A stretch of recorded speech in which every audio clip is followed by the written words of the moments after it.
السلام علیکم ورحمۃ اللہ تعالی وبرکاتہ۔ درود پاک پڑھیں، اللہم صلی علی سیدنا شفیعنا حبیبنا و کریمنا نبینا مولانا محمد بارک وسلم، صلی علیہ الصلوۃ والسلام علیک یا سیدی یا حبیبی یا رسول اللہ صلی اللہ تعالی علیہ وسلم۔ اس سے پہلے بدعت کی تعریف اور اس کی قسمیں اور بدعت کا حکم آپ لوگوں نے سنا تھا۔ بدعت کی تعریف پر مخالفین اعتراض کرتے ہیں۔ ان اعتراضوں میں سے ایک اعتراض پچھلے درس میں آپ کے سامنے رکھا گیا تھا، اس کا جواب بھی۔ دوسرا اعتراض بدعت کی تعریف پر مخالفین کی جانب سے یہ ہے، وہ کہتے ہیں کہ جو کام حضور صلی اللہ علیہ وسلم یا صحابہ کرام یا تابعین یا تبع تابعین کے زمانہ سے کسی زمانہ میں ایجاد ہو جائے تو وہ بدعت نہیں ہے۔ 3 زمانہ، حضور کا زمانہ، صحابہ کا زمانہ، تابعین کا یا تبع تابعین کا، 4 زمانے۔ ان میں سے کسی زمانے میں بھی کوئی نیا کام اگر شروع کریں تو اس کو بدعت نہیں کہیں گے۔ یہ وہ کہتے ہیں کہ جو ہمارے مخالف ہیں، یعنی وہابی دیوبندی، وہ کہتے ہیں کہ ان زمانوں کے بعد جو کام نیا شروع ہوگا، ایجاد ہوگا، وہ بدعت ہے اور وہ کوئی بھی جائز نہیں، سب حرام ہے۔ یعنی صحابہ کرام اور تابعین اور تبع تابعین کی ایجادات یہ سنت ہیں۔ ان کی دلیل مشکوٰۃ شریف میں ہے، حضور کی حدیث پاک، حضور فرماتے ہیں فَعَلَيْكُمْ بِسُنَّتِي وَسُنَّتِ الْخُلَفَاءِ الرَّاشِدِينَ الْمَهْدِيِّينَ تَمَسَّكُوا بِهَا وَعَضُّوا عَلَيْهَا بِالنَّوَاجِذِ۔ یعنی حضور فرماتے ہیں تم پر لازم ہے میری سنت اور ہدایت والے خلفائے راشدین کی سنت کہ اس کو دانت سے مضبوط پکڑ لو۔ اس حدیث میں خلفائے راشدین کے کاموں کو سنت کہا گیا، اس کے پکڑنے کی تاکید فرمائی گئی۔ لہٰذا وہ کہتے ہیں کہ جس سے معلوم ہوا کہ ان کے کام بدعت نہیں۔ اور ہمارے نزدیک بدعت کی تعریف کیا ہے کہ ہر وہ کام جو حضور صلی اللہ علیہ وسلم کے زمانے کے بعد ہو اسے بدعت کہا جائے گا۔ حضور کے زمانے میں جو ہے تو وہ سنت ہے، اس کے بعد چاہے وہ صحابہ کا زمانہ ہو یا تابعین کا یا تبع تابعین کا، اس کو بدعت کہیں گے۔ لیکن یہ کہتے ہیں کہ خلفائے راشدین نے جس کام کو ایجاد کیا، شروع کیا، تو اس کو بدعت نہیں بلکہ سنت کہیں گے۔ اچھا، یہ ایک دلیل ان کی مشکوٰۃ شریف سے۔ دوسری یہ بھی مشکوٰۃ ہی میں ہے، باب فضائل صحابہ میں، کہ حضور صلی اللہ علیہ وسلم فرماتے ہیں میری امت میں بہتر گروہ میرا گروہ ہے، پھر وہ جو ان سے ملے ہوئے ہیں، یعنی کہ تابعین کا زمانہ، پھر وہ جو ان سے ملے ہوئے یعنی تبع تابعین کا، پھر اس کے بعد ایک قوم ہوگی جو بغیر گواہ بنائے ہوئے گواہی دیتی پھرے گی اور خیانت کریں گے، امین نہ ہوں گے۔ تو یہ کہتے ہیں کہ اس سے معلوم ہوا کہ 3 زمانہ خیر ہے، صحابہ کرام کا، تابعین کا اور تبع تابعین کا، اور اس کے بعد شر یعنی کہ فتنہ اور خیر یعنی بھلائی زمانہ میں جو پیدا ہو وہ خیر یعنی سنت ہے، اور شر یعنی کہ برائی جو زمانے میں پیدا ہو وہ شر یعنی کہ بدعت ہے۔ یہ کہتے ہیں کہ یہ 3 زمانے ہی جو ہے یہ خیر کے ہیں، صحابہ کا، تابعین کا اور تبع تابعین کا۔ اچھا، یہ دوسری دلیل۔ تیسری دلیل، حضور فرماتے ہیں تفترق امتی علی 73 ملۃ کلہم فی النار الا واحدہ قالوا من ہی یا رسول اللہ قال ما انا علیہ واصحابی۔ حضور فرماتے ہیں میری امت کے 73 فرقے ہو جائیں گے، 73، ایک کے سوا سب جہنمی ہیں۔ صحابہ نے عرض کیا یا رسول اللہ وہ ایک کون ہے کہ جو جنتی فرقہ ہے؟ تو حضور نے فرمایا جس پر کہ ہم اور ہمارے صحابہ ہیں۔ تو وہابی دیوبندی کہتے ہیں معلوم ہوا کہ صحابہ کرام کی پیروی یہ جنت کا راستہ ہے، اس لیے ان کے ایجادات کو بدعت نہیں کہہ سکتے، چونکہ ان کے نزدیک بدعت سب حرام ہے۔ تو اگر بدعت کہیں گے تو گویا کہ جو صحابہ کرام نے کام کیا وہ کام کرنا بھی حرام ہو جائے گا۔ اس لیے یہ کہتے ہیں کہ چونکہ صحابہ کرام کا راستہ جنت کا راستہ ہے تو اس لیے ان کے ایجادات کو بدعت نہیں بلکہ سنت ہی کہیں گے۔ یہ ان کی تیسری دلیل۔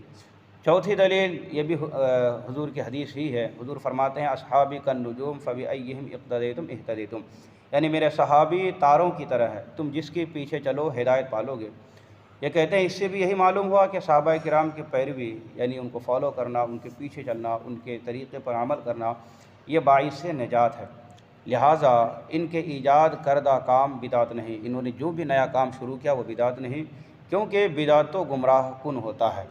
یہ کہتے ہیں کہ بدعت یہ گمراہ کن ہوتا ہے، گمراہ کرنے والی چیز ہے بدعت۔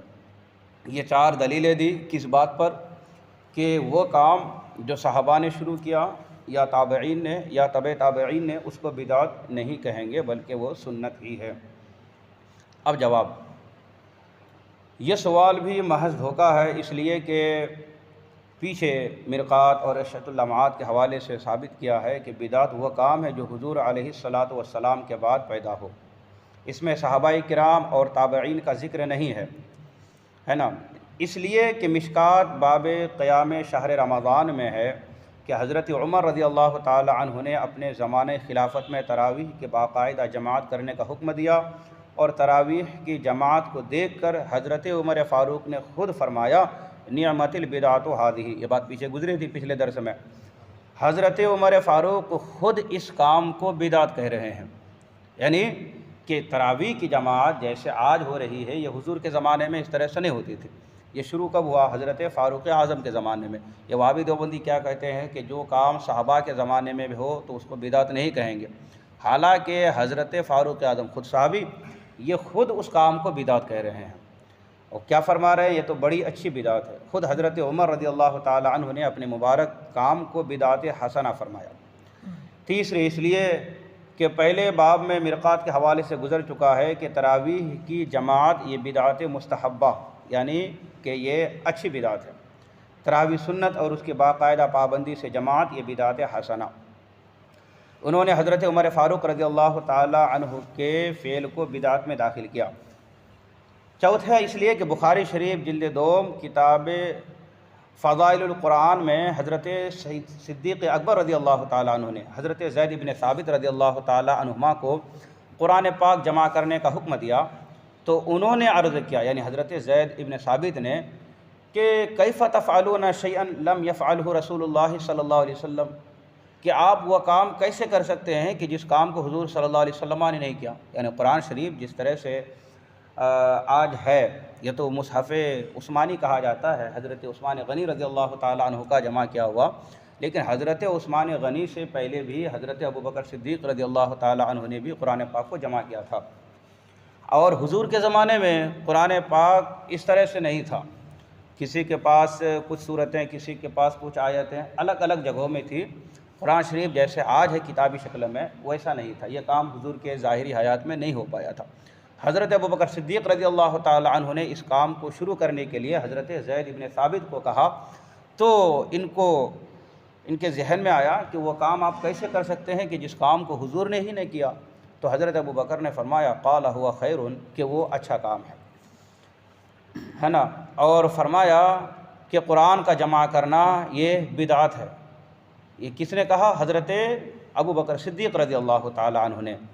حضرت صدیق اکبر رضی اللہ تعالیٰ عنہ نے فرمایا کہ بدعت تو ہے مگر حسنہ یعنی کہ اچھی بدعت ہے، جس سے پتہ لگا کہ صحابہ کرام کا کام یہ بدعت حسنہ ہے، خود صحابی کہہ رہے ہیں کہ یہ کام بدعت ہے، اور یہ وہابی دیوبندی کیا کہہ رہے ہیں کہ اس کو بدعت نہیں کہا جائے گا، کیونکہ بدعت اگر کہہ دیں گے اس کو تو ان کے نزدیک تو بدعت صرف حرام ہی ہوا کرتی ہے، تو وہ قرآن کو اس ترتیب سے پڑھ بھی نہیں سکتے ہیں۔ یہ تو حضرت ابوبکر اور حضرت عمر کے زمانے میں، وہ حضرت عثمان غنی رضی اللہ تعالی عنہ کے دور میں ایسا ہوا ہے، تو اس وجہ سے وہ ہر کام کو جو ہے صحابی کے ہر کام کو، تابعین کے ہر کام کو، تبع تابعین کے ہر کام کو سنت ہی کہتے ہیں، حالانکہ سنت صرف حضور صلی اللہ تعالی علیہ وسلم کے قول اور فعل یعنی حضور کے کام کو یا حضور کی بات کو سنت کہا جاتا ہے۔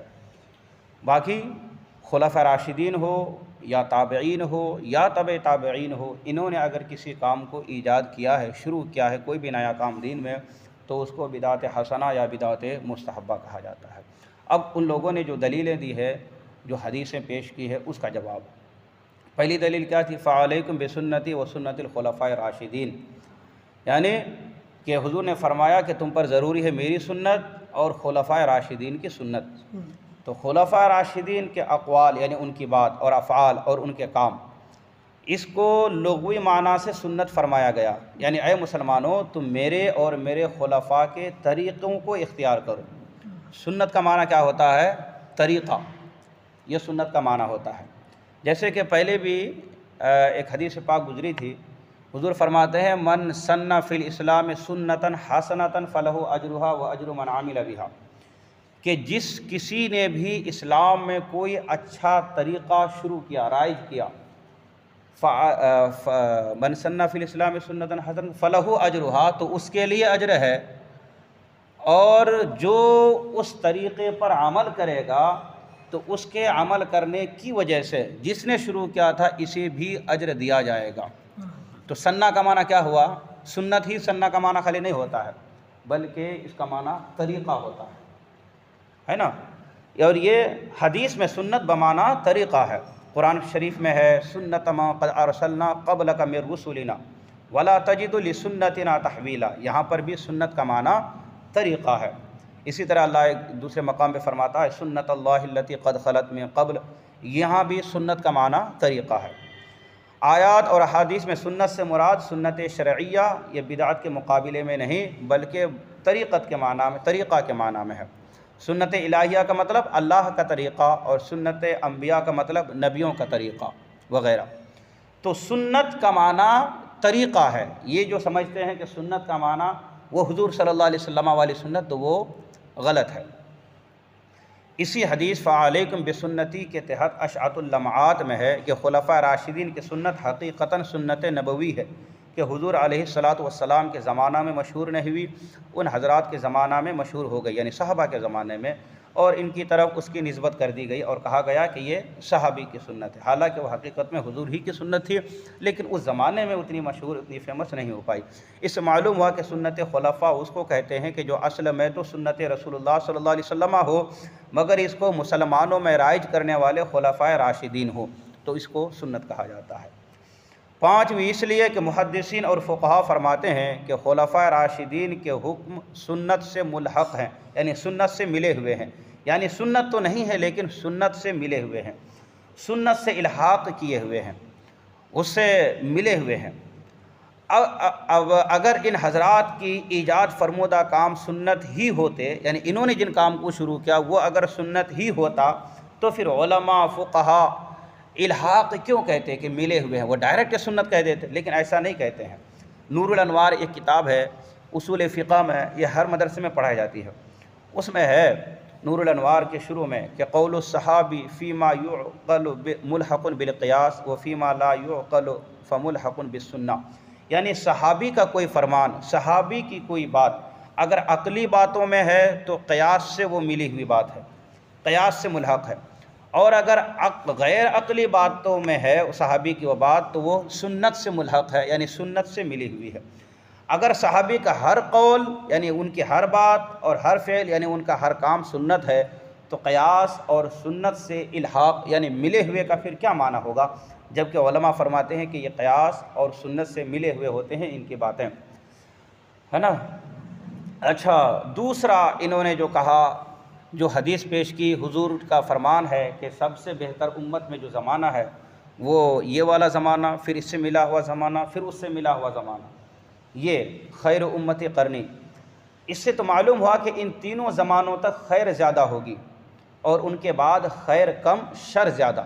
یہ مطلب نہیں کہ ان تین زمانوں میں جو بھی کام ایجاد ہو، جو بھی نیا کام شروع ہو اور کوئی بھی ایجاد کرے تو وہ سنت ہو جائے، یہ ہرگز مطلب نہیں ہے۔ یہاں سنت ہونے کا ذکر ہی کہاں ہے؟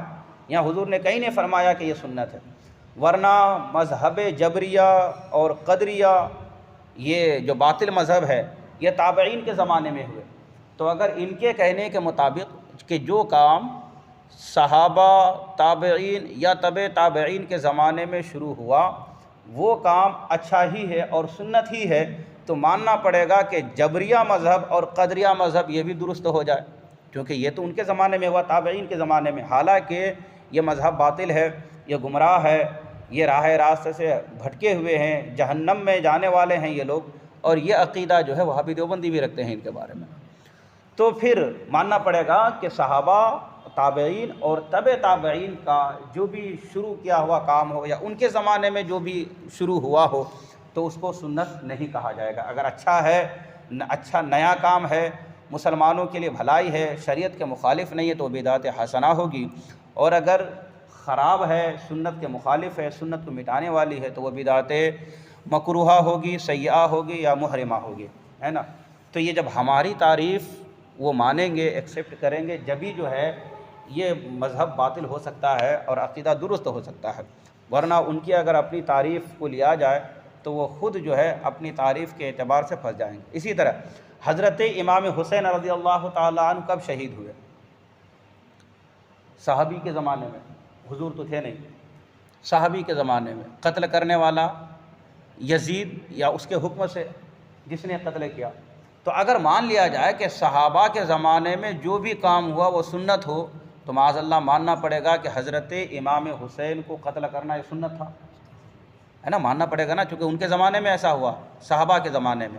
حالانکہ ایسا نہیں ہے، چونکہ یہ اہل بیت اطہار میں سے ایک عظیم پھول کا نام حضرت امام حسین ہے، ایک عظیم ذات کا نام حضرت امام حسین ہے، حق پر تھے، حق کے لیے وہ گئے تھے وہاں میدان کربلا، ان کو ناحق قتل کیا گیا، شہید کیا گیا، حق پر امام حسین تھے، باطل پر یزید تھا۔ اگر ان کی تعریف کو لیا جائے تو یزید کی تعریف ہوگی، اور امام حسین رضی اللہ تعالی عنہ کا قتل ہو جانا اس کے نزدیک جو ہے یہ ہوگا کہ یزید نے وہ سنت کیا، تو لہٰذا اب بھی اگر کوئی اس طرح کا کام کرتا ہے تو اس کو سنت کہا جائے، حالانکہ ایسا نہیں ہے معاذ اللہ۔ اسی طرح حجاج، یہ بھی تابعین کے زمانے میں ہوا، اس نے بھی بہت ظلم کیے مسلمانوں پر، تو اس کے ظلم بھی صحیح ہو جائے، حالانکہ ایسا نہیں ہے۔ کیا معاذ اللہ ان کو بھی سنت کہا جائے گا؟ ہرگز نہیں کہا جائے گا۔ تو یہ جو انہوں نے دوسری دلیل دی تھی یہ بھی صحیح نہیں ہے۔ اسی طرح ما انا علیہ و اصحابی جو حضور نے فرمایا، اور اصحابی کا نجوم، اس سے یہ معلوم ہوا کہ صحابہ کرام کی غلامی، ان کی پیروی باعث ہدایت ہے، اور صحابہ کرام کی مخالفت یہ گمراہی ہے، یہ بالکل درست اور اس پر ہر مسلمان کا ایمان ہے۔ لیکن اس سے یہ کب لازم آیا کہ ان کا ہر فعل سنت شرعی ہو؟ یہ ہرگز لازم نہیں آتا ہے۔ بدعت حسنہ بھی واجب الاتباع ہوتی ہے۔ مشکوٰۃ شریف میں ہے، حضور فرماتے ہیں اتبعوا السواد الاعظم فإنه ما شذ شذ في النار، یعنی بڑی جماعت کی پیروی کرو، جو جماعت سے علیحدہ ہوا وہ جہنم میں علیحدہ ہو گیا۔ اور اسی طرح حضور فرماتے ہیں ما رآہ المؤمنون حسنۃ فهو عند اللہ حسن، کہ کہ مسلمان جس کام کو اچھا سمجھے تو اللہ کے نزدیک بھی وہ کام اچھا ہی ہے، جس کو مسلمان اچھا جانے وہ اللہ کے نزدیک بھی اچھا ہے۔ جو مسلمانوں کی جماعت سے بالشت بھر علیحدہ رہا، اس نے اسلام کی رسی اپنے گلے سے اتار رکھی۔ اور ایسے ہی قرآن پاک میں ہے، اللہ فرماتا ہے وَيَتَّبِعْ غَيْرَ سَبِيلِ الْمُؤْمِنِينَ نُوَلِّهِ مَا تَوَلَّى وَنُصْلِهِ جَهَنَّمَ، اور مسلمانوں کی راہ سے جدا راہ جو چلے، یعنی مسلمانوں کے راستے سے ہٹ جائے، ہم اس کو اس کے حال پر چھوڑ دیں گے اور دوزخ میں داخل کر دیں گے۔ تو یہاں حضور کے فرمان کا مطلب یہ ہے کہ لوگوں میرے طریقے پر چلو اور اس طریقے پر چلو جو طریقہ صحابہ کرام کا ہے، ما انا جس پر میں ہوں، و علیہ اصحابی اور جس پر میرے صحابہ ہیں۔ جو صحابہ کے راستے سے ہٹ گیا، جو صحابہ کے طریقے پر نہیں چلا، تو صحابہ ہی کی جماعت چونکہ سواد اعظم ہے، انہی کا راستہ چونکہ اہل سنت والجماعت کا راستہ ہے۔ اب جو اس سے ہٹے گا تو حدیث کے مطابق من شذ شذ فی النار، اسے جہنم میں داخل کیا جائے گا، اور اللہ کے فرمان کے مطابق بھی اسے جہنم میں داخل کیا جائے گا۔ تو اس آیت اور حدیث سے معلوم ہوا کہ ہر شخص کو لازم ہے کہ عقائد اور اعمال میں جماعت مسلمین کے ساتھ رہے، ان کی مخالفت جہنم کا راستہ ہے۔ لیکن اس سے یہ تو لازم نہیں کہ جماعت مسلمین کا ایجاد کیا ہوا کوئی بھی کام بدعت نہ ہو، سب سنت ہی ہو، یہ ایسا لازم نہیں آتا ہے۔ بدعت ہوگا مگر بدعت حسنہ، جس طرح کے ایجادات صحابہ کرام کو سنت صحابہ کہتے ہیں، اسی طرح سلف صالحین کی ایجادات کو بھی سنت سلف کہتے ہیں، بمعنی لغوی معنی کے اعتبار سے، یعنی پسندیدہ دینی طریقہ۔ سنت کا معنی کیا؟ طریقہ۔ تو اس اعتبار سے ان کی سنت کہہ دیا جاتا ہے۔ اب میں کوئی کام کر رہا ہوں، آپ نے مجھے دیکھ کر وہ کام شروع کیا، آپ سے اگر کوئی کہے کہ یہ کام آپ نے کہاں سے شروع کیا، آپ اگر میرا نام لے لیں فلاں کی سنت ہے، یہ لفظی اعتبار سے کہنا ٹھیک ہے، لیکن جو شرعی سنت ہے تو سنت حضور کی بات کو کہا جاتا ہے، یا حضور کے کام کو کہا جاتا ہے، یا حضور کے سامنے صحابی نے کوئی کام کیا اور حضور نے خاموشی اختیار کی تو اسے بھی سنت کہا جاتا ہے، یا حضور کے سامنے صحابی نے کوئی بات کہی، حضور نے اسے پسند فرمایا، خاموشی اختیار کی، اور حضور نے اس کا کوئی جواب نہیں دیا، منع نہیں فرمایا، تو اسے بھی سنت کہا جاتا ہے۔ اس کے علاوہ حضور کے ظاہری پردہ فرمانے کے بعد جو بھی کام ہوئے ہوں تو اس کو سنت لغوی اعتبار سے کہنا تو ٹھیک ہے، یعنی کہ اس کے ورڈز کے معنی کے اعتبار سے، اس کے میننگ کے اعتبار سے، لیکن شرعی طور پر سنت اس کو نہیں کہا جائے گا، بلکہ اس کو بدعت ہی کہا جائے گا۔ اچھا کام ہے تو بدعت حسنہ، اور اگر خراب کام ہے چاہے جس زمانے میں بھی ہوا ہو تو اس کو بدعت سیئہ کہا جائے گا۔ اب ہدایت ضروریہ، جو حضرات کے ہر بدعت یعنی کام کو حرام جانتے ہیں، ہر نئے کام کو، وہ اس قاعدہ کلیہ کے کیا معنی کریں گے کہ ایک قاعدہ ہے شریعت کا، الاصل فی الاشیاء الاباحہ، مطلب کیا کہ تمام چیزوں کی اصل یہ ہے کہ وہ مباح ہے، یعنی ہر چیز مباح اور حلال ہے۔ ہر چیز میں اصل کیا ہے؟ حلال ہونا ہے، ہر چیز میں۔ اب اس کو اگر کوئی ناجائز کہتا ہے یا حرام کہتا ہے تو وہ دلیل لے کر آئے گا۔ مثلا میں نے کوئی نیا کام شروع کیا، آپ نے کوئی نیا کام شروع کیا، جو کام شریعت میں پہلے سے نہیں تھا، دین میں پہلے سے نہیں تھا، ہم نے شروع کیا۔ اب یہ کام ہم جو شروع کر رہے ہیں تو کوئی آ کر ہم سے یہ کہے کہ آپ یہ کام شروع کر رہے اس کی دلیل دو، تو دلیل ہم نہیں دیں گے۔ کیوں؟ اس لیے کہ ہر چیز میں اصل حلال ہونا ہے، دلیل وہ دے جو اس کام کو منع کر رہا ہے۔ کیونکہ قاعدہ کیا ہے؟ اصول، یہ رول ہے فقہ کا کہ الاصل فی الاشیاء الاباحہ، کہ تمام چیزوں میں اصل حلال ہونا ہے۔ حلال ہونے کے لیے دلیل نہیں دی جاتی ہے، حرام ہے اس پر دلیل دو، حرام ہے اس پر تم آیت پیش کرو یا حدیث پیش کرو۔ اگر حلال ہونے کی دلیل دی جائے تو بندہ کہاں سے اتنی دلیلیں لے کے آئے گا؟ پہلے طرح طرح کے کھانے نہیں ہوتے تھے، آج ایک سے ایک قسم کا کھانا ہے۔ اب اگر یہ کھانے کے حلال ہونے پر دلیل جائے تو حضور کے زمانے میں تو اس طرح کے کھانے نہیں پکتے تھے، قرآن جب نازل ہو رہا تھا تو اس وقت بھی ایسے کھانے نہیں پک رہے تھے۔ اب یہ جو اچھے اچھے کھانے کھا رہے ہیں تو یہ بھی دلیل لائے کہ یہ جو تم اچھا کھانا کھا رہے ہو تو اس کی دلیل کیا ہے؟ تو وہ یہی کہیں گے کہ یہ اصل میں چونکہ حلال ہے، حلال پر دلیل نہیں دی جاتی ہے، کسی چیز کو حرام کہنے پر دلیل دی جائے گی۔ لہٰذا ثابت ہوا کہ جو بھی ہم کام کر رہے ہیں، چاہے وہ بزرگان دین کا عرس ہو، چاہے وہ میلاد کی محفل ہو، تیجا ہو، 10واں ہو، 40واں ہو، برسی ہو، اور جو بھی نئے کام ہو رہے ہیں، اگر وہ کہتے ہیں کہ یہ کام صحابہ کے زمانے میں نہیں ہو رہے تھے، تابعین کے زمانے میں نہیں ہو رہے تھے، تبع تابعین کے زمانے میں نہیں ہو رہے تھے، قرآن شریف میں اس کی دلیل نہیں، حدیث پاک میں اس کی دلیل نہیں، تو ہم کہیں گے ہم کو دلیل دینے کی ضرورت بھی نہیں، اس لیے کہ یہ وہ کام ہے جو کسی سنت کو نہیں مٹا رہے ہیں، یہ وہ کام ہے جو اسلام کے خلاف نہیں ہے، اور ہر چیز میں اصل حلال ہونا ہے تو ہم یہ کام کر رہے ہیں۔ اب اگر تم کہتے ہو کہ یہ چیز حرام ہے تو تم دلیل لے کر آؤ کہ قرآن شریف میں کہاں ہے کہ میلاد نہیں منانا، یا حدیث میں کہاں ہے کہ میلاد کی محفل نہیں سجانا، یا حدیث و قرآن میں کہاں ہے کہ بزرگان دین کا عرس نہیں منانا، ان کے مزار پہ نہیں جانا، ان کے وسیلے سے دعا نہیں مانگنا۔ اس پر تم دلیل لے کر آؤ گے، ہم لے کر نہیں آئیں گے، اس لیے کہ ہر چیز میں اصل حلال ہونا ہے، اس کو یاد رکھیں۔ ہاں اگر کسی چیز کو شریعت منع کر دے تو وہ حرام یا منع ہے، یعنی ممانعت سے حرمت ثابت ہوگی، نہ کہ نئے ہونے سے۔ نئے ہونے سے نہیں ہو گیا، موبائل فون ہے، پہلے زمانے میں نہیں تھے۔ اب اگر کہا جائے کہ یہ نیا ہے، چونکہ بدعت ہے یہ، تو یہ حرام ہو گیا، جیسے ان کے نزدیک ہر بدعت حرام ہے، تو ہم کہیں گے کہ ہمارے نزدیک تو ہر بدعت حرام ہے ہی نہیں۔ ہمارے نزدیک وہ کام جو شریعت کے خلاف نہ ہو، سنت کو مٹانے والے نہ ہو، تو وہ جائز ہے، حلال ہے۔ تو اس فون کا استعمال اگر ہم صحیح طریقے سے کریں تو بالکل حلال ہے، اگرچہ حضور کے زمانے میں نہیں تھا، لیکن ان کی ڈیفینیشن کے اعتبار سے فون استعمال کرنا ان کے نزدیک جائز ہی نہیں ہوگا، کیونکہ حضور کے زمانے میں نہیں تھا، صحابہ کے زمانے میں نہیں تھا، تابعین کے زمانے میں نہیں تھا، تبع تابعین کے زمانے میں نہیں تھا۔ اس کے بعد جو بھی ہو تو ان کے نزدیک کیا ہے؟ بدعت ہے، اور ہر بدعت ان کے نزدیک حرام ہوتی ہے، ہر بدعت حرام ہوتی ہے، تو اب یہ فون کا استعمال کرنا بھی حرام ہوگا ان کے نزدیک۔ لیکن ہمارے نزدیک اچھی بدعت ہے اور کسی سنت کو مٹانے والی نہیں، اور اصل ہر چیز میں حلال ہونا ہے، اس لیے جو ہے ہمارے نزدیک بہت زیادہ چھوٹ ہے۔ اور شریعت کا جو ضابطہ ہے، شریعت نے جو زندگی جینے کا طریقہ دیا ہے، جو قاعدہ اور اصول بتائے ہیں، اسی طریقے پر ہم ہر حلال چیز کو استعمال کرتے ہیں، اور یہ کوئی بدعتیں سیئہ نہیں ہے بلکہ اچھی بدعتیں ہیں۔ یہ قاعدہ قرآن پاک اور احادیث صحیحہ اور اقوال فقہا سے ثابت ہے، اور غالباً کوئی مقلد کہلانے والا تو اس کا انکار نہیں کر سکتا۔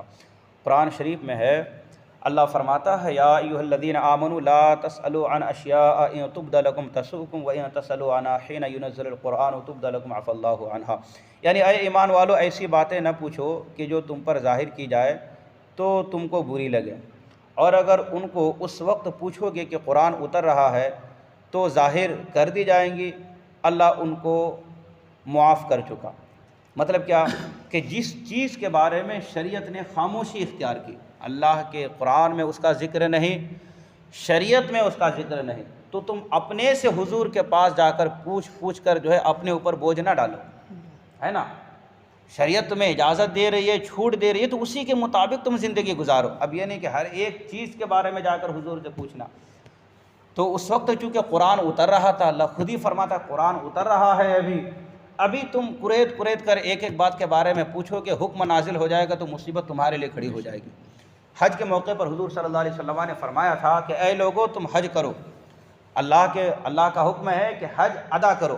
ایک صحابی نے پوچھ لیا کہ یا رسول اللہ کیا ایک ہی سال ادا کرنا ہے حج یا ہر سال حج ادا کرنا ہے؟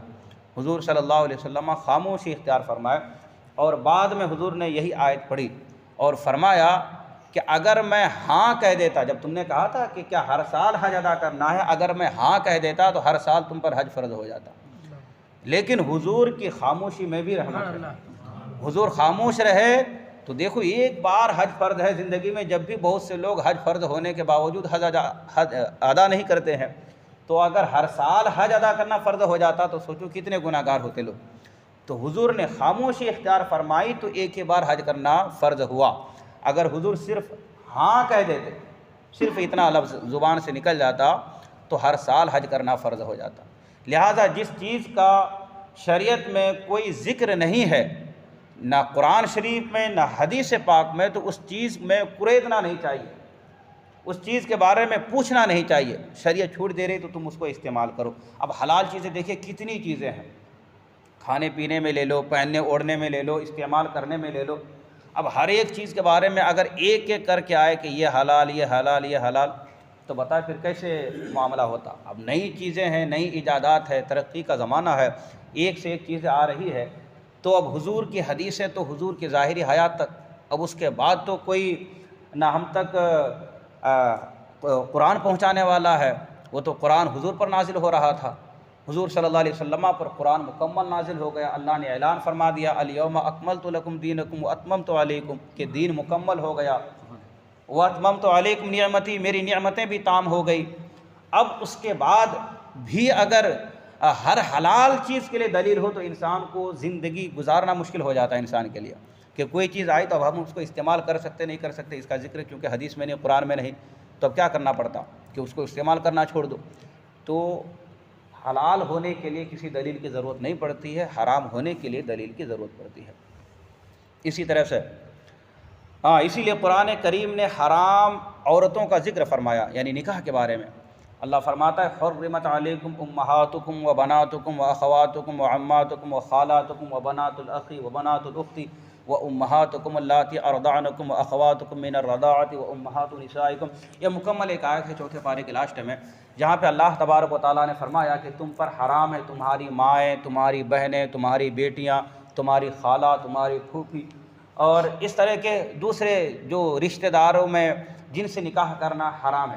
ان چیزوں کا ذکر فرمانے کے بعد اللہ نے فرمایا وَأُحِلَّ لَكُم مَّا وَرَاءَ ذَلِكُمْ، ان عورتوں کے علاوہ جتنی بھی عورتیں ہیں وہ سب تمہارے لیے حلال ہیں۔ تو جو حرام ہے اس کا ذکر اللہ نے فرما دیا، لیکن جو حلال ہے اس کا ذکر نہیں فرمایا۔ کیوں؟ اس لیے کہ حرام عورتیں کم ہیں اور حلال جو ہے بہت زیادہ ہیں۔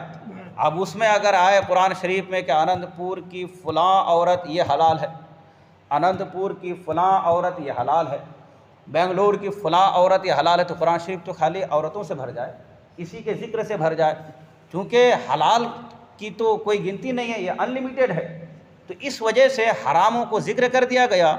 اب اس کے علاوہ جتنی بھی عورتیں ہیں وہ سب تمہارے لیے حلال ہے۔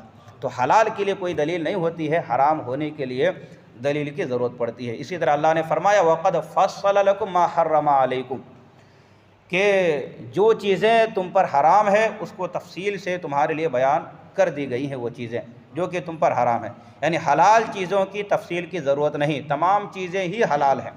ہاں چند محرمات ہیں جن کی تفصیل بتا دی، ان کے سوا سب حلال ہے۔ اب حضور صلی اللہ علیہ وسلم کی حدیث بھی، اللہ کے نبی صلی اللہ علیہ وسلم فرماتے ہیں الحلال ما احل اللہ فی کتابی والحرام ما حرم اللہ فی کتابی وما سکت عنہ فہو مما عفا عنہ، یعنی حلال وہ جس کو اللہ نے اپنی کتاب میں حلال کیا، اور حرام وہ جس کو اللہ نے اپنی کتاب میں حرام کیا۔ یہاں مراد ہے انما حرم علیکم المیتۃ والدم ولحم الخنزیر، کہ حرام چیزیں کیا ہے، تو فرمایا کہ حرام تمہارے لیے مردہ ہے، اور تمہارے لیے خنزیر ہے، بہتا ہوا خون ہے، اور وہ جانور کہ جس کو اللہ کے نام پر ذبح نہ کیا گیا وہ جانور بھی حرام ہے۔ تو یہ حرام چیزوں کو یہاں پر ذکر کیا گیا، اور حلال چیزوں کو بہت سے مقامات پر جو ہے بالتفصیل ذکر نہیں کیا گیا۔ تو وہ جس کو اللہ نے اپنی کتاب میں حلال کیا، اور حرام وہ جس کو اللہ نے اپنی کتاب میں حرام کیا اور جس سے خاموشی فرمائی، وہ معاف ہے۔ مطلب کیا کہ اس کو ہم استعمال کر سکتے ہیں۔ اس حدیث سے معلوم ہوا کہ چیزیں تین طرح کی ہیں، ایک وہ جن کا حلال ہونا صراحتاً یعنی کہ صاف صاف قرآن شریف میں موجود ہے، دوسرے وہ جن کے حرام ہونا صراحتاً قرآن شریف میں موجود ہے، تیسرے وہ جن سے خاموشی فرمائی، یہ معاف ہے نا۔ اچھا، شامی فتویٰ شامی میں کتاب الطہارہ میں ہے کہ المختار ان الاصل الاباحۃ عند الجمہور من الحنفیۃ والشافعیہ، یعنی جمہور حنفی اور شافعی کے نزدیک یہی مسئلہ ہے کہ اصل مباح ہونا ہے، شافعی کے نزدیک بھی اور حنفی کے نزدیک بھی، کہ کوئی بھی نئی چیز آئے، کوئی بھی نئی چیز ظاہر ہو رہی ہے تو وہ چیز جو ہے حلال ہے۔ ہر چیز میں اصل یہی ہے کہ وہ مباح ہے، ممانعت سے ناجائز ہوگی، یعنی کوئی اگر شریعت کے خلاف ہے تو ناجائز ہوگی۔ اب جو بعض لوگ اہل سنت سے پوچھتے ہیں کہ اچھا بتاؤ کہاں لکھا ہے کہ میلاد شریف کرنا جائز، یا حضور علیہ الصلوۃ والسلام نے یا صحابہ کرام یا تبع تابعین نے کب کیا تھا، تو یہ صرف دھوکہ ہے۔ اہل سنت کو چاہیے کہ ان سے پوچھے کہ بتاؤ کہاں لکھا ہے کہ میلاد شریف کرنا حرام ہے۔ جب خدا حرام نہ کرے، رسول اللہ صلی اللہ علیہ وسلم منع نہ فرمائے، اور کسی سے ممانعات ثابت نہ ہو، تو تم کس دلیل سے حرام کہتے ہو؟ بلکہ میلاد شریف وغیرہ کا ثبوت نہ ہونا جائز ہونے کی علامت ہے نا۔ کیونکہ حضور نے کیا فرمایا کہ جن چیزوں کے بارے میں نہیں ہے کوئی حکم تو وہ چیزیں حلال ہے، جائز ہیں۔ رب فرماتا ہے قُلْ لَا أَجِدُ فِي مَا أُوحِيَ إِلَيَّ مُحَرَّمًا عَلَىٰ طَاعِمٍ يَطْعَمُهُ، یعنی ان آیات سے معلوم ہوا کہ حرمت کی دلیل نہ ملنا حلال ہونے کی دلیل ہے کہ نہ حرام ہونے کی۔ یہ حضرات اس سے حرمت ثابت کرتے ہیں، یہ عجیب الٹی منطق ہے نا، کہ ریل میں سفر، مدارس بنانا، یہ کہاں لکھا ہے؟ یہ بھی تو کہیں پہ نہیں لکھا ہے کہ ریل میں سفر کر سکتے نہیں کر سکتے، ہوائی جہاز میں سفر کر سکتے نہیں کر سکتے، ٹو ویلر استعمال کر سکتے نہیں کر سکتے۔ تو یہ چیزیں نہ قرآن شریف میں نہ حدیث پاک میں، تو پھر بھی یہ حلال ہے۔ کیوں؟ اس لیے کہ اصل ہر چیز میں حلال ہونا ہے۔ یا کسی صحابی یا تابعی نے کیا ہے کیا یہ؟ جیسے وہ حلال ایسے ہی یہ بھی جائز اور حلال ہے، یعنی کہ میلاد شریف وغیرہ منانا۔ تو یہاں تک بات تھی بدعت کی، بدعت پر جو اعتراض تھا اس کا جواب۔ اب اگلا جو اس کا درس ہوگا وہ میلاد شریف، محفل میلاد شریف کے بیان میں، اور اس میں بھی پہلا باب میلاد شریف کے ثبوت کے بیان میں انشاءاللہ اگلے ہفتے کو یہ بیان ہوگا۔ تو اس مہینے کی 2 تاریخ کو سراج الامہ کاشف الغمہ حضرت سیدنا امام اعظم ابو حنیفہ رضی اللہ تعالی عنہ کا عرس گزرا، اسی نسبت سے فاتحہ خوانی ہوگی۔ آپ حضرات تھوڑی دیر اور تشریف رکھیں۔ بسم اللہ الرحمن الرحیم، اللہم صلی علی سیدنا شفیعنا حبیبنا و کریمنا نبینا مولانا محمد بارک وسلم، صلو علیہ صلاۃ و سلام علیک یا سیدی و حبیبی یا رسول اللہ صلی اللہ تعالی علیہ وسلم۔ اللهم ربنا آتنا في الدنيا حسنة وفي الآخرة حسنة وقنا عذاب النار وقنا عذاب القبر وقنا عذاب الحشر وقنا عذاب الصراط وقنا عذاب الميزان اللهم ربنا تقبل منا الفاتحة۔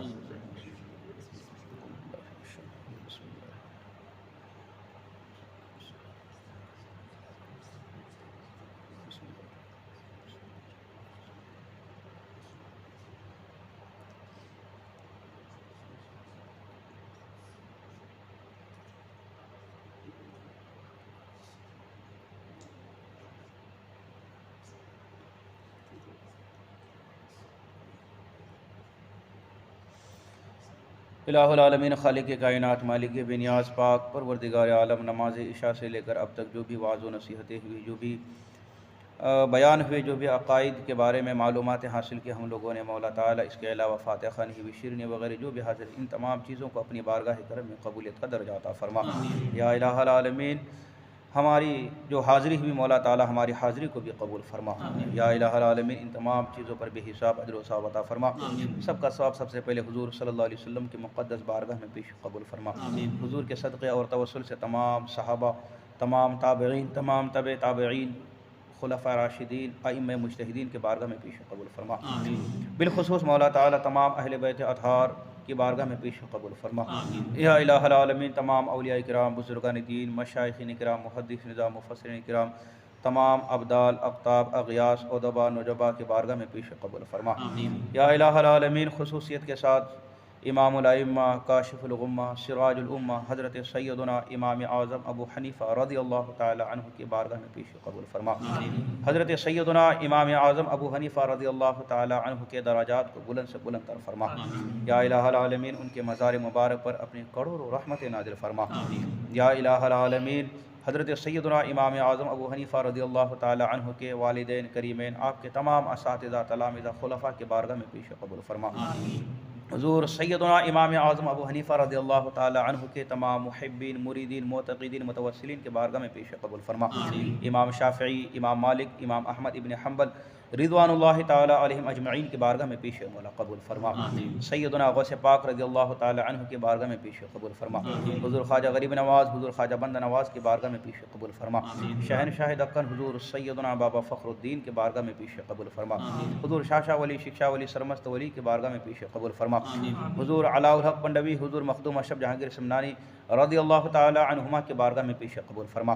سیدی سرکار اعلیٰ حضرت حجت الاسلام حضور مفتی اعظم ہند سیدی مرشدی حضور تاج الشریعہ کی بارگاہ میں پیش قبول فرما۔ مولا تمام سلاسل حقہ کی تمام بزرگان دین، اولیاء کرام، پیران عظام، مشائخین کرام کی بارگاہ میں پیش قبول فرما۔ تمام مومنین، مومنات، مسلمین، مسلمات کی روحوں کو نظر قبول فرما۔ مولا جتنے لوگ یہاں حاضر ہیں، ہم حاضرین میں سے جن کے اعزاء اقرباء اس دنیا سے ایمان کی حالت سے رخصت ہوئے، سب کی روح کو اس کا ثواب نظر کرتے ہیں، قبول فرما۔ تیرے محبوب بندے سیدنا امام اعظم ابو حنیفہ کے صدقے اور توسل سے مولا سب کی بے حساب مغفرت فرما۔ یا الہ العالمین، سب کے قبر میں اپنی رحمت اور انوار کی بارش نازل فرما۔ مولا کریم، امام اعظم ابو حنیفہ کے فیض و برکات سے ہم سب کو مالا مال فرما، ان کا صدقہ عطا فرما۔ مولا تعالی ان کے علم کا صدقہ عطا فرما۔ یا الہ العالمین، ان کے نقش قدم پر چلنے کی توفیق عطا فرما۔ الہ العالمین، ہمارے دلوں میں ان کے لیے سچی پکی محبت اور عقیدت پیدا فرما۔ اہل بیت اطہار صحابہ کرام کی بھی مولا سچی پکی محبت عقیدت پیدا فرما۔ یا الہ العالمین، بزرگان دین، اولیاء کرام کے راستوں پر، ان کے طریقے پر ہمیں چلنے کی توفیق عطا فرما۔ مذہب حق، مذہب اہل سنت، مسلک حق، مسلک اعلیٰ حضرت پر قائم و دائم فرما۔ ہر برے فتنوں سے، برے مذہبوں سے، بد مذہبوں کی بد مذہبیت سے، گمراہوں کی گمراہیت سے مولا ہماری حفاظت فرما۔ یا الہ العالمین، بالخصوص مولا تعالی جماعت رضائے مصطفیٰ اننت پور کو دین دنیا چوگنی ترقی عطا فرما۔ اس کے تمام اراکان، ممبران کے حوصلوں کو بلند سے بلند تر فرما۔ جو بھی کاوشیں، محنتیں ہو رہی ہیں، ہوں گے، مولا تعالیٰ سب کو قبول فرما، سب کو بہترین جزا، صلہ، بدلہ عطا فرما۔ مولا تمام مساجد اہل سنت، مدارس اہل سنت، مزارات اہل سنت کی حفاظت فرما۔ ملک ہندوستان میں امن اور شانتی کی فضا قائم فرما۔ جو بے قصور مسلمان جیلوں میں بند ہیں، مولا تعالیٰ ان کی رہائی کے اسباب مہیا فرما۔ بالخصوص حضرت مولانا قمر غنی عثمانی صاحب، مفتی سلمان ازہری صاحب کے رہائی کے اسباب مہیا فرما۔ تیرے محبوب بندے امام اعظم ابو حنیفہ کے صدقے اور توسل سے مولا تعالی ان کے رہائی کے اسباب مہیا فرما۔ یا الہ العالمین، تو مسبب الاسباب ہے، مولا تعالی غیبی طور پر انتظام فرما۔ یا الہ العالمین، ملک ہندوستان میں امن و شانتی پیدا فرما۔ یا الہ العالمین، تمام مسلمانوں کی جان، مال، عزت، آبرو، ایمان، عقیدہ، آل اولاد کی حفاظت فرما۔ مولا ہر بلا، ہر آفت سے ہماری حفاظت فرما۔ ہر مصیبت، ہر پریشانی، ہر دکھ درد سے مولا ہماری حفاظت فرما۔ چین و سکون والی زندگی نصیب فرما۔ مولا ہمارے دلوں میں سرور، چہرے میں نور پیدا فرما۔ اطمینان قلب کی دولت سے مالا مال فرما۔ نماز پنجگانہ اس کے اوقات پر جماعت کے ساتھ ادا کرنے کی توفیق عطا فرما۔ یا الہ العالمین، ہماری دعاؤں کو اپنے پیارے حبیب صلی اللہ علیہ وسلم کے نالین کے صدقے اور توسل سے قبول فرما۔ اللهم ربنا تقبل منا انك انت السميع العليم وتب علينا انك انت التواب الرحيم ان الله وملائكته يصلون على النبي يا ايها الذين امنوا صلوا عليه وسلموا تسليما اللهم صل على سيدنا شفيعنا حبيبنا وكريمنا نبينا مولانا محمد بارك وسلم صلوا عليه صلاة وسلام عليك يا سيدي يا رسول الله صلی اللہ تعالی علیہ وسلم سبحان ربک رب العزت عما یصفون وسلام علی المرسلین والحمد للہ رب العالمین حق لا الہ الا محمد